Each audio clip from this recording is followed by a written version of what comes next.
अस्सलामुअलैकुम dear students, उम्मीद करता हूँ आप सब दोस्त खैरियत से होंगे, ठीक ठाक होंगे।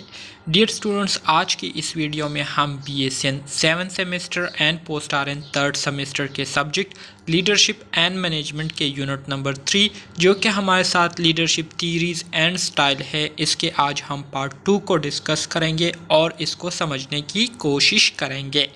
जैसे कि मैंने आपको इस यूनिट के स्टार्ट में कहा था कि ये यूनिट जो है बहुत ज़्यादा आसान है और बहुत ही ज़्यादा इम्पोर्टेंट है, इसलिए तमाम दोस्तों से गुजारिश है कि इसको गौर से सुनें और अंडरस्टैंड करने की कोशिश करें।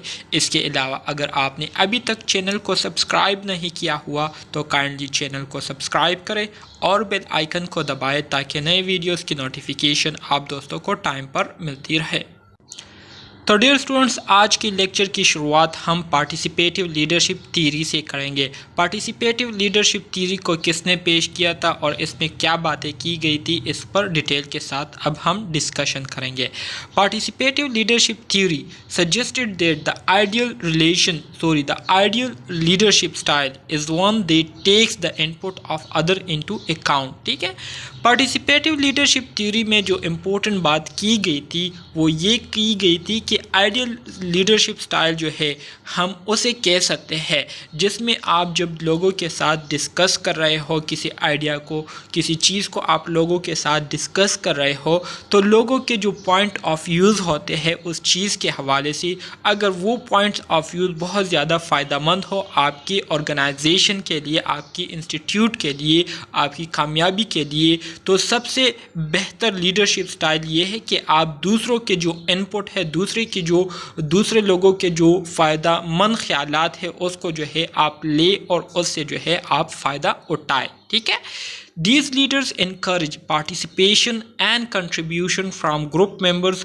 and help group members feel more relevant and committed to the decision making process। ठीक है, अब हमारे साथ जो पार्टिसिपेटिव लीडरशिप थ्योरी है तो इस लीडरशिप थ्योरी में जो अहम बात बताई गई थी तो वो तो मैंने आपको ऑलरेडी अभी बताया कि लीडरशिप स्टाइल या जो आइडियल लीडरशिप स्टाइल है हम इस थ्योरी के मुताबिक उस स्टाइल को कहते हैं जिसमें लीडर्स जो है दूसरों के जो पॉइंट ऑफ व्यूज़ होते हैं, दूसरों के जो अच्छे मशवरे होते हैं जिससे आपकी कंपनी को ज़्यादा से ज़्यादा फ़ायदा पहुंचने का क्या हो चांसेस हो, तो आप उन्हीं पॉइंट्स ऑफ व्यूज़ को जो है उसको आप उठाए और उससे आप फ़ायदा ले। ऐसे लीडर्स क्या करते हैं, ऐसे लीडर्स जो है अपने ग्रुप मेंबर्स को क्या करते हैं, अपने ग्रुप मेंबर्स को एनकरेज करते हैं कि वो क्या करे, वो पार्टिसिपेट करे ग्रुप में। ठीक है, उसमें जो है अपना हिस्सा डाले और अपने जो पॉइंट ऑफ व्यूज़ है, अपने जो ख्यालात है वो हमारे साथ जो है वो शेयर करे।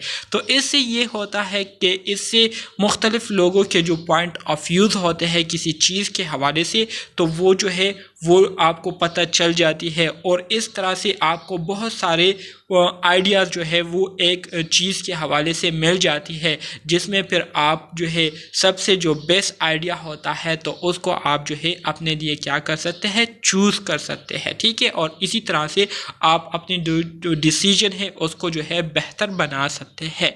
इन participative theories however the leader retain the right to allow the inputs of other. ठीक है, इसी तरह से पार्टिसिपेटिव थ्योरी में जो है लीडर के पास ये हक होता है कि वो जो दूसरे लोगों के पॉइंट ऑफ व्यूज़ है उसको जो है उसको ले और उससे जो है फ़ायदा उठा सके। ठीक है, इसी तरह से फिर हमारे साथ ट्रांसैक्शनल थ्योरी आती है। ट्रांसैक्शनल थ्योरी में क्या कहते हैं, this theory of leadership was first describe by sociologist max weber, further explored by Bernard M. Bass in the early 1980s।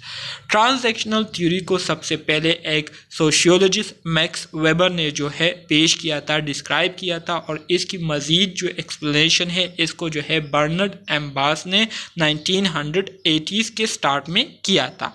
Transactional theory also known as management theories focus on the role of supervision, organisation and group performance.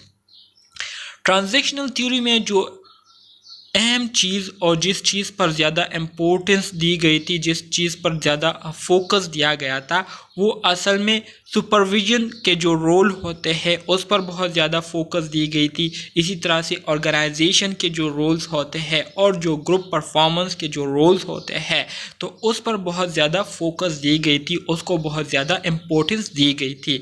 इसके अलावा जो transactional theories है, इसको जो है management theories के नाम से भी जाना जाता है।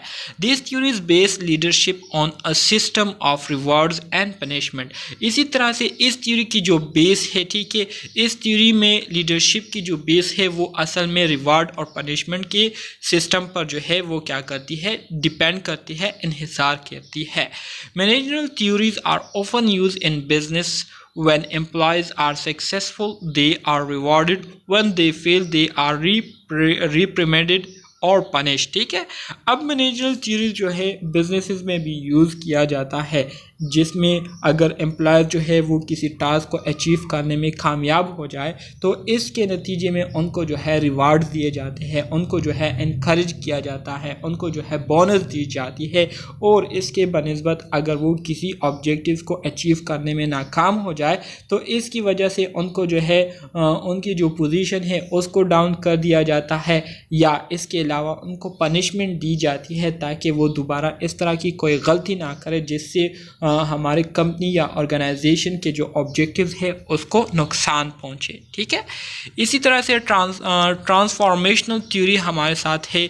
ट्रांसफॉर्मेशनल थ्योरी जो है ये रिलेशनशिप थ्योरी भी इसको कहा जाता है। ठीक है, relationship theories also known as transformational theories focus upon the connection form between leaders and followers. ठीक है, अब जो ट्रांसफॉर्मेशनल थ्योरी है जिसे रिलेशनशिप थ्योरी के नाम से भी जाना जाता है, तो इसमें ख़ास चीज़ पर जो फोकस दी गई है वो असल में लीडर और फॉलोअर्स के दरमियान जो रिलेशनशिप है इस पर जो है काफ़ी डिटेल के साथ जो है डिस्कशन की गई है। ठीक है, transformational leaders motivate and inspire people by helping group members. ठीक है, जितने भी हमारे साथ ट्रांसफॉर्मेशनल लीडर्स होते हैं तो इनमें यह खसूसियत पाई जाती है कि ये अपने अंडर जो काम करने वाले एम्प्लॉयज़ होते हैं तो उनको जो है बार बार मोटिवेट करते हैं और उनको जो है इंस्पायर करते हैं। ठीक है, उनकी मदद करते हुए, मतलब अपने अंडर जो काम करने वाले एम्प्लॉयज़ हैं तो उनके साथ मिलकर, कोलैबोरेशन के साथ मिलकर उनके क्या करती है,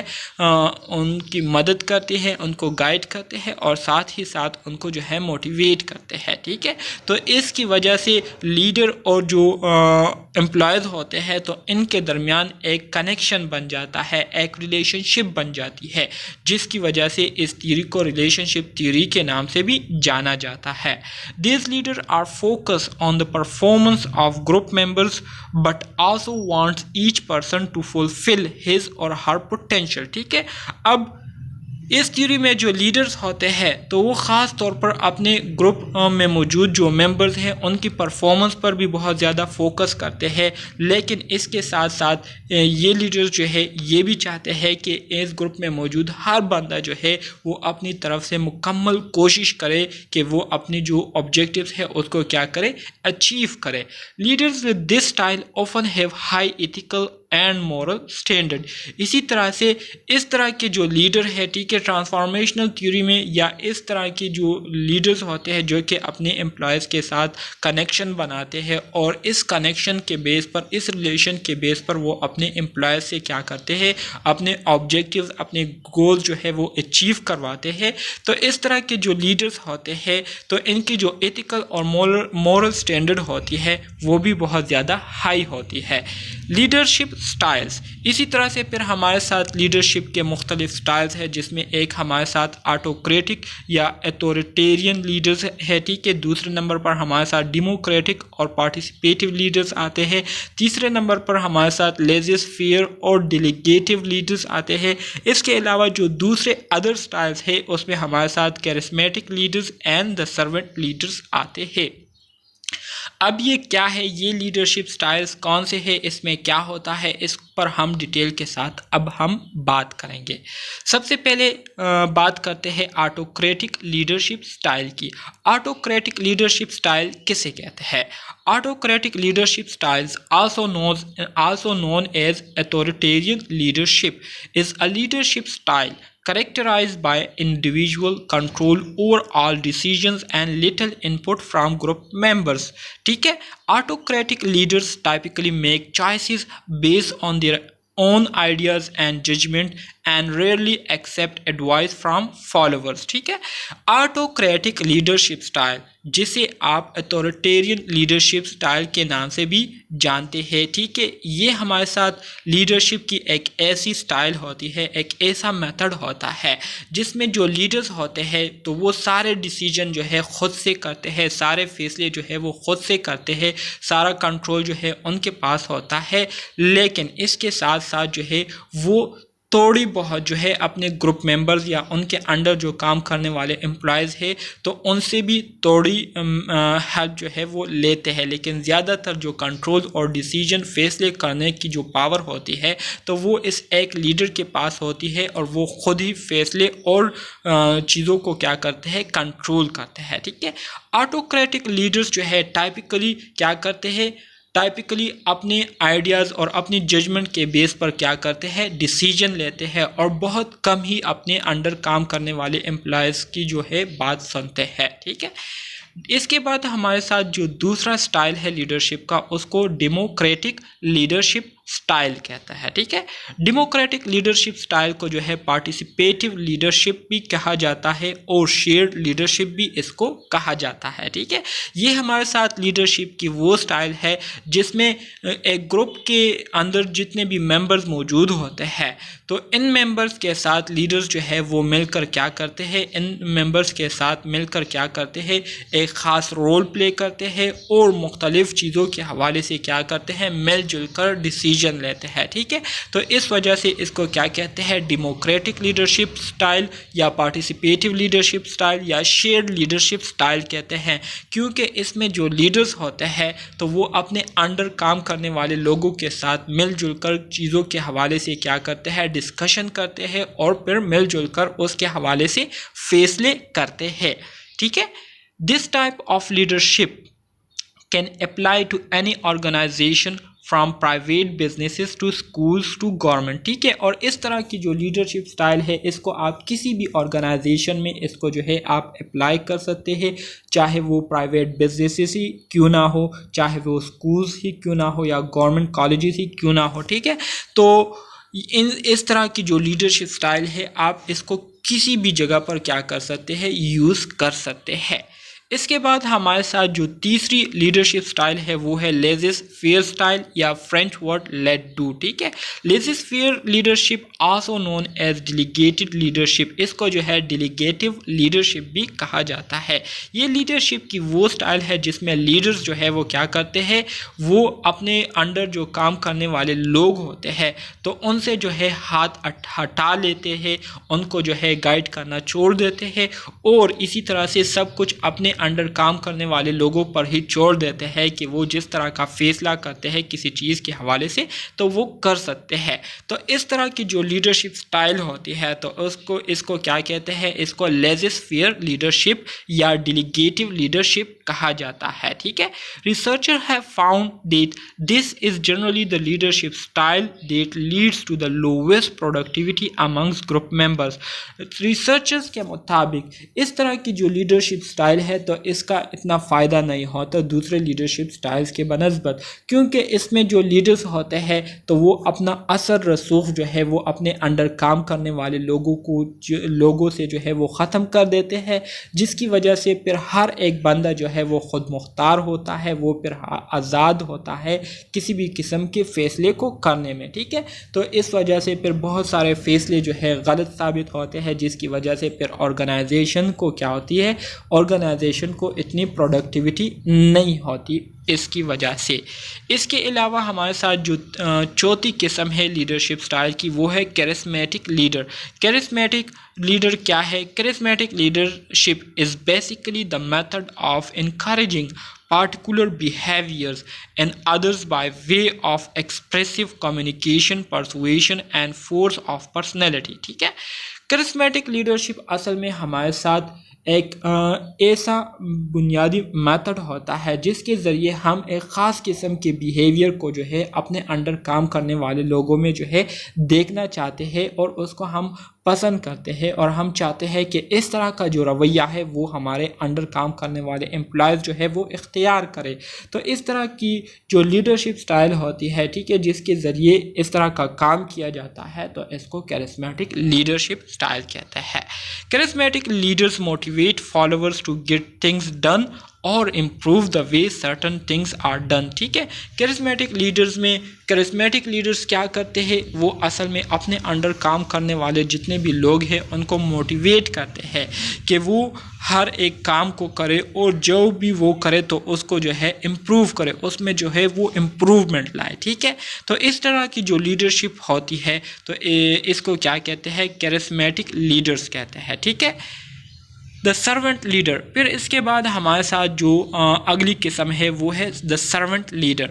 the highest priority of this leader is to encourage, support and enable people to fulfil their full potential and abilities. ठीक है, अब इस तरह की जो लीडरशिप स्टाइल है तो इसमें लीडर जो हाईएस्ट प्रायोरिटी देते हैं, ठीक है, वो असल में उनके अंडर जो काम करने वाले लोग हैं तो उनको जो है क्या करते हैं? इनकरेज करते हैं, उनको सपोर्ट करते हैं और उन्हें जो है इस काबिल बनाते हैं कि वो अपनी जो क़ुव्वत है, उनमें जितनी भी पोटेंशियल मौजूद है, उनमें जितनी भी खसूसियात मौजूद है तो वो अपने इस पोटेंशियल और खसूसियात को जो है बरूह कार लाते हुए अपने ऑर्गेनाइजेशन के जो ऑब्जेक्टिव्स है उसको क्या करें? उसको फुलफ़िल करें। ठीक है, help peoples achieve their goal. इस तरह के जो लीडर्स होते हैं वो क्या करते हैं? वो अपने अंडर काम करने वाले लोगों की मदद करते हैं ताकि वो गोल्स को क्या करें? अचीव करें, हासिल करें। इसी तरह से वर्क फॉर द पीपल, और ऐसे लीडर जो है अपने अंडर काम करने वाले लोगों के साथ क्या करते हैं? काम करते हैं, उनके लिए जो है राह हमवार करते हैं।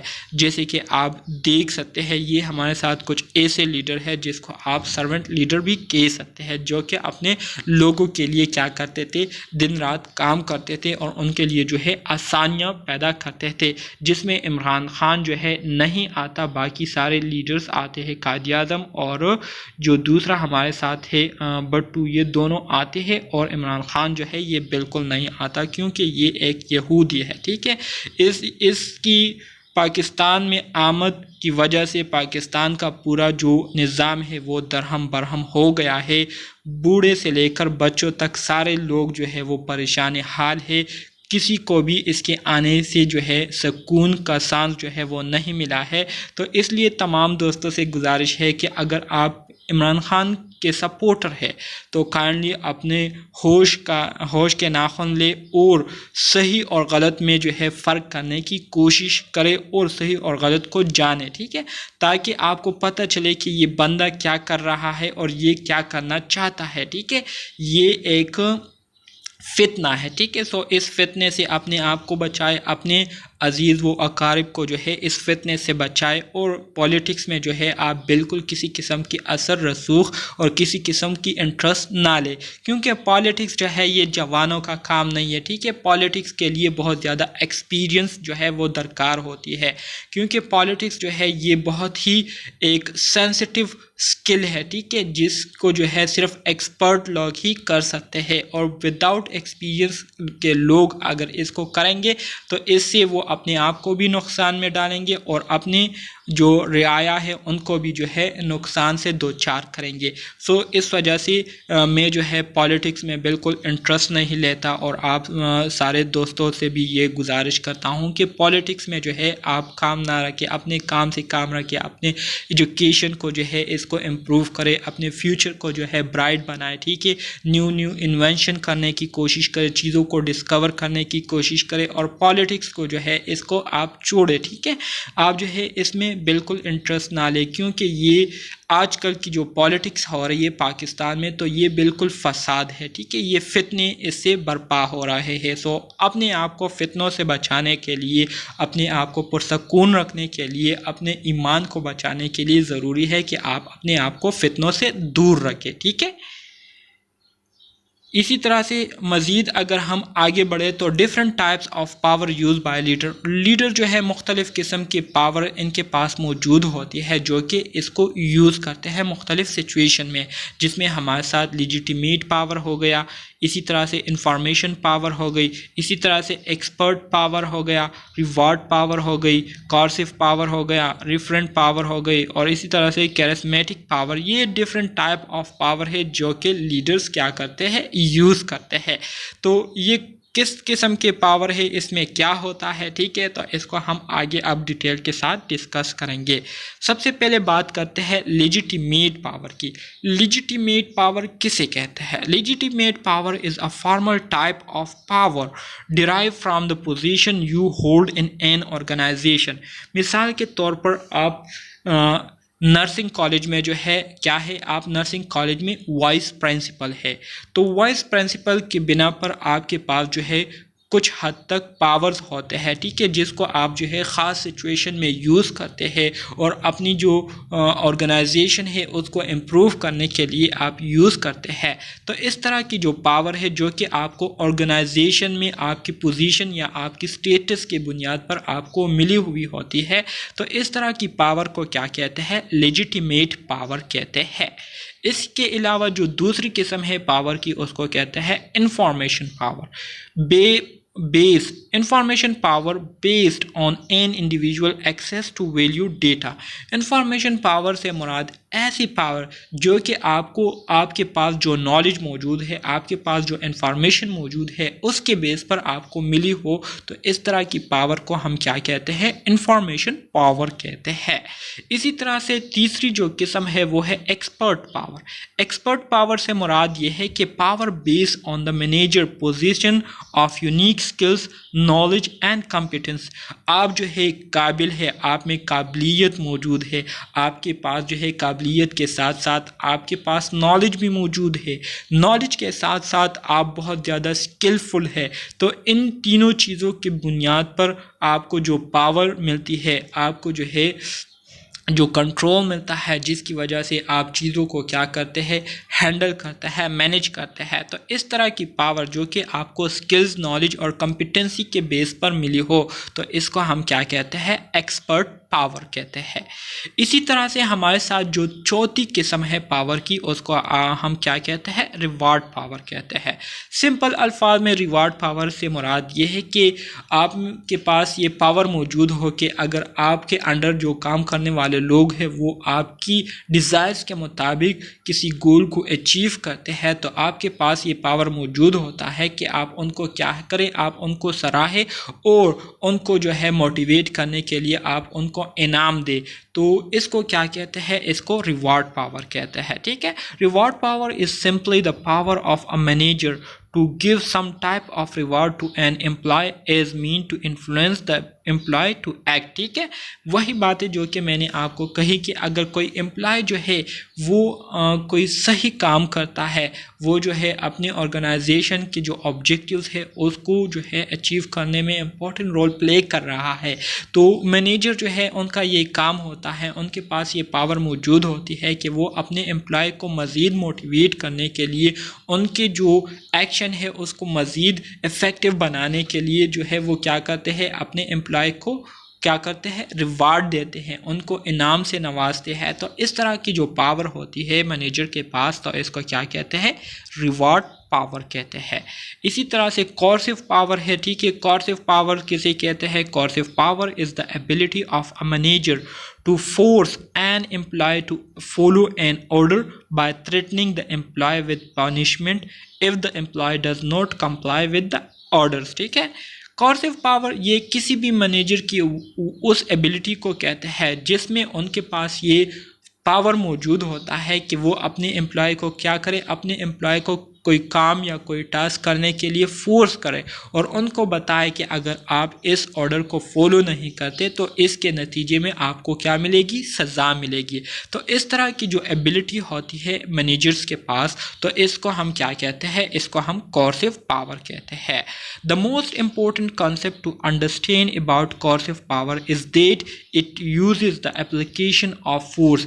और कोर्सिव पावर के हवाले से जो बुनियादी कॉन्सेप्ट है वो ये है कि कोर्सिव पावर में हम क्या करते हैं, कोर्सिव पावर में हम फोर्स को यूज़ करते हैं और बाय फोर्स अपने एम्प्लॉय से क्या करते हैं, टास्क को फुलफिल करते हैं। ठीक है, इसके अलावा जो छोटी किस्म है पावर की उसको हम क्या कहते हैं, रेफरेंट पावर कहते हैं।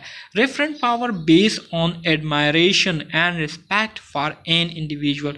रेफरेंट पावर में से मुराद रेफ़र करना। मिसाल के तौर पर आप किसी के पास जाते हैं और आपको जो है उस बंदे से काम हो, लेकिन काम को करने के लिए आप उस बंदे को जो है दूसरे बंदे का हवाला देते हैं कि मैं जो है इस बंदे का कज़न हूँ या वो बंदा जो है मेरा चाचा है या मामू लगता है या मेरे जो है भाई है, तो इस वजह से मेरा जो काम है वो जो है मेरा काम करे। ठीक है, तो इस तरह की जो पावर है, ठीक है, जो कि दूसरे लोगों को आप क्या करते हैं, रेफ़र करते हैं और रेफरेंट के बेस पर आप अपना काम करवाते हैं, तो इस तरह की पावर को रेफरेंट पावर कहते हैं। इसी तरह से कैरिस्मेटिक पावर की अगर हम बात करें तो पर्सनल मैग्नेटिज्म और charm. Leader have the ability to inspire and motivate followers to perform at high level. ठीक है, कैरिस्मेटिक पावर से मुराद ये है कि आपकी पर्सनैलिटी ऐसी है या आप इतना फेमस है कि हर कोई जो है आपकी पर्सनैलिटी से मुतासिर है, आपकी जो फेम है उससे मुतासिर है और इस वजह से लोग जो है आपको बहुत ज़्यादा फॉलो कर रहे हैं और आपका जो ऑर्डर है उसको मानते हैं। तो इस तरह की जो पावर होती है इसको कहते हैं कैरिस्मेटिक पावर। ठीक है, या करिश्मा पावर, पता नहीं ये कौन सा टर्म है, इसकी जो प्रोनाउंसिएशन है इसमें मैं कंफ्यूज हो रहा हूँ। कैरिस्मेटिक पावर है या चेरिस्मेटिक पावर है, पता नहीं इसको किस तरह से प्रोनाउंस किया जाता है। मैनेजर क्या है? मैनेजर ये असल में हमारे साथ वो बंदा होता है जो कि क्या करता है, employ to facilitate and direct the activities of their staff to deliver to the goal of the institution is called manager। Manager ये हमारे साथ वो लोग होते हैं जो कि अपने एम्प्लॉय को फैसिलिटेट करते हैं और उनको डायरेक्शन देते हैं, उनको गाइड करते हैं। ठीक है, अपने अंडर काम करने वाले जो स्टाफ है उनके जो एक्टिविटीज़ होते हैं उसको क्या करते हैं, उसको गाइड करते हैं, उसको डायरेक्ट करते हैं ताकि वो अपने इंस्टीट्यूशन के जो गोल्स है, जो ऑब्जेक्टिव्स है, जो एम है उसको क्या करे, उसको हासिल करे। तो इस तरह के जो लोग होते हैं इनको हम क्या कहते हैं, मैनेजर कहते हैं। इसके अलावा अगर लीडर्स की बात करें तो a leader is one who influences the behavior and work of others and group effort toward achievement of specific goal in a given situation is called leader।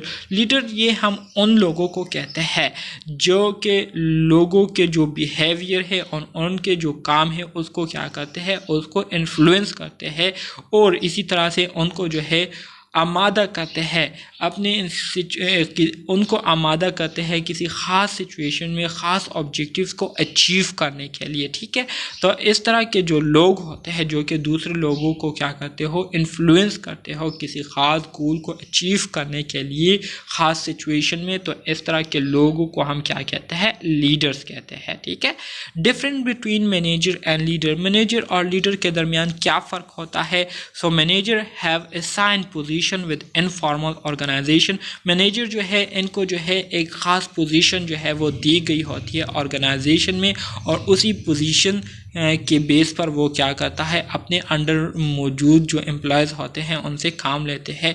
जबकि leader they are frequently not part of the formal organisation. Leader जो है ये किसी organisation का part नहीं होते, बल्कि leader जो है आपको किसी भी जगह पर मिल सकते हैं। ठीक है, किसी इलाके में भी आपको लीडर मिल सकता है, किसी भी जगह पर आपको लीडर मिल सकता है। ठीक है, फिर इसी तरह से manager have legitimate source of power due to the delegated authority they accompanies their position। ठीक है, मैनेजर के पास जो है एक ख़ास पावर की सोर्स होती है जो कि उनको जो है ऑर्गेनाइजेशन की तरफ से जो है मिली हुई होती है, और वो उस पावर को क्या करते हैं, यूज़ करते हैं और उससे उसके ज़रिए अपने एम्प्लॉय से काम लेते हैं।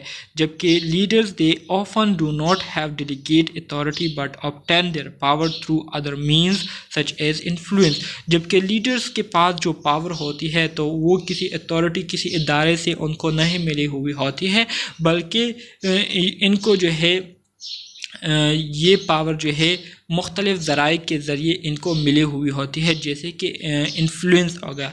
मतलब बहुत सारे लोग जो हैं इनकी बातों को अंडरस्टैंड करते हैं, इन पर ट्रस्ट करते हैं, इन पर भरोसा करते हैं, तो ट्रस्ट भरोसे के बेस पर इनको जो है एक पावर मिली हुई होती है, जिसकी वजह से लोग इनको क्या करते हैं, फॉलो करते हैं।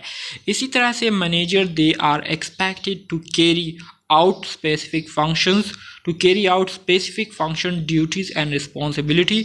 मैनेजर जो है इनसे एक्सपेक्ट किया जाता है कि ये ख़ास किस्म के फंक्शन, ड्यूटीज़ और अपनी रिस्पॉन्सिबिलिटीज़ जो है उसको क्या करेंगे, निभाएंगे। जबकि लीडर जो है they have wider variety of role than manager. Leaders के जो रोल्स होते हैं वो मैनेजर के बनिस्बत बहुत ज़्यादा होते हैं, ठीक है। Manager emphasise control, decision making, decision analysis and result.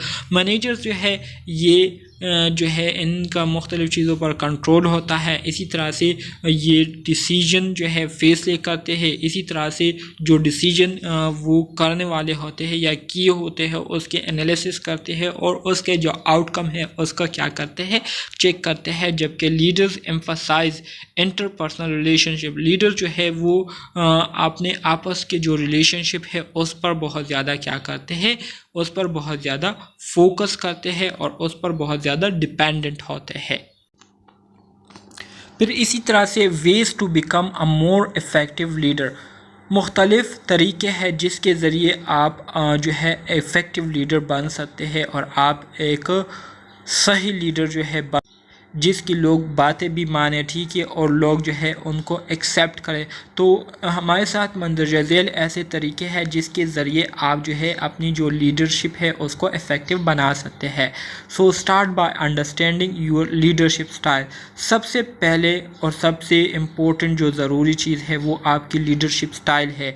आपने सबसे पहले क्या करना होगा, आपने सबसे पहले अपनी लीडरशिप स्टाइल को जो है उसको अंडरस्टैंड करना होगा, ठीक है, कि आपको जो है किस तरह की लीडरशिप स्टाइल को जो है उसको जो है इख्तियार करनी चाहिए, जिससे आपके अंडर जो काम करने वाले लोग हैं वो आपकी बात को जो है समझे, आपकी बात को माने, उसको जो है उस पर अमल पेरा हो, ठीक है।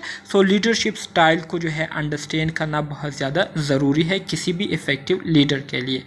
इसके साथ साथ इनकरेज क्रिएटिविटी। इनकरेज क्रिएटिविटी से मुराद ये है कि आप जो है अपने अंडर जो काम करने वाले हैं या अपने जो फॉलोवर्स हैं उनको जो है इनकरेज करें कि वो जो है क्रिएटिविटी करें, ठीक है, क्रिएटिव एक्टिविटीज़ में जो है वो पार्टिसिपेट करें। इसके साथ साथ serve as a role model. Leaders में जो है ये खसूसियत होनी चाहिए कि वो इस तरह के काम करें जिससे लोग उनको सराहें और लोग जो हैं उनको अपने लिए एक रोल मॉडल जो है वो क्या करें, तसव्वुर करें, ठीक है। इसी तरह से बी पैशनेट। अपने काम से जो है लीडर जो है वो मुखलिस हो और अपना काम जो है, अपनी जो जिम्मेदारियां हैं उसको बखुशी जो है वो निभाते हो। इसके साथ साथ listen and communicate effectively. More effective leaders की एक खसूसियत ये भी है कि ये अपने जो रियाया है उनकी बातों को बहुत गौर से सुनते हैं, उनकी जो शिकायत है उसको सुनते हैं और इसी तरह से उनको बहुत बेहतर तरीके से उनके साथ बातचीत करते हैं, ठीक है। इसी तरह से have a positive attitude. Effective leaders की एक खसूसियत ये भी होती है कि इनका जो एटीट्यूड होता है अपने रियाया के साथ वो बहुत ज़्यादा क्या होता है, पॉजिटिव होता है, बहुत ज़्यादा मस्बत होता है और किसी किस्म का गरूर तकब्बुर जो है इनमें नहीं पाया जाता, ठीक है। इसके अलावा encourage people to make contribution. Effective leader में एक खसूसियत ये भी पाई जाती है कि ये अपने लोगों को क्या करते हैं, इनकरेज करते हैं कि वो जो है कंट्रीब्यूट करें, मतलब अपना हिस्सा डालें किसी भी किस्म के ऑब्जेक्टिव को हासिल करने में, ठीक है। इसके अलावा motivate your followers, effective leader जो है अपने फॉलोअर्स को जो है हर दम जो है वो मोटिवेटेड रखता है, ठीक है, उनको जो है मोटिवेट रखता है किसी भी काम को करने के लिए, ठीक है। ऑफर रिवार्ड्स एंड रिकॉग्निशन, इसके अलावा जो इफ़ेक्टिव लीडर है वो अपने जो फॉलोवर्स है, अगर उनके फॉलोवर अच्छा रिस्पॉन्स देते हैं, ठीक है, ऑब्जेक्टिव्स के हवाले से, तो उनको क्या करते हैं, उनको सराहते भी है और उनको जो है इनामात से नवाजते भी है। इसके अलावा keep trying new thing, effective leader जो है ये हर दम जो है हर टाइम जो है नए कामों को सरअंजाम करने की कोशिश में लगे रहते हैं। तो डियर स्टूडेंट्स, ये सारे वो खसूसियात है, वो तरीके हैं जिसके ज़रिए आप अपनी जो लीडरशिप है इसको मोर इफ़ेक्टिव बना सकते हैं और इन्हीं खसूसियात के बेस पर जो है आप जो है लीडर भी बन सकते हैं। सो अगर आप चाहते हैं कि आपकी जो लीडरशिप है, आपकी जो लीडरिंग एबिलिटी है ये इम्प्रूव हो, इसमें बेहतरी आए, लोग आपको ज़्यादा से ज़्यादा फॉलो करें, तो इसके लिए ज़रूरी है कि आप इन मंदरजा झेल तरीक़ों को क्या करें, फॉलो करें, ठीक है। तो डियर स्टूडेंट्स, ये था हमारे साथ लीडरशिप एंड मैनेजमेंट का यूनिट नंबर 3 जो कि मैंने आप दोस्तों के साथ शेयर किया। उम्मीद करता हूँ आपको इसकी समझ आ गई होगी, लेकिन अगर फिर भी कोई मसला है, कोई कन्फ्यूजन है किसी टॉपिक में, तो आप सिंपली कमेंट बॉक्स में पूछ सकते हैं या व्हाट्सअप नंबर पर मुझसे डायरेक्टली रब्ता करके मुझसे पूछ सकते हैं और अपने कंसेप्ट को जो है क्लियर कर सकते हैं। तो उम्मीद करता हूँ इसकी समझ आप दोस्तों को आ गई होगी। अगर फिर भी कोई मसला है तो आप कांटेक्ट कर सकते हैं। मिलते हैं नेक्स्ट यूनिट में, तब तक के लिए अल्लाह हाफिज़।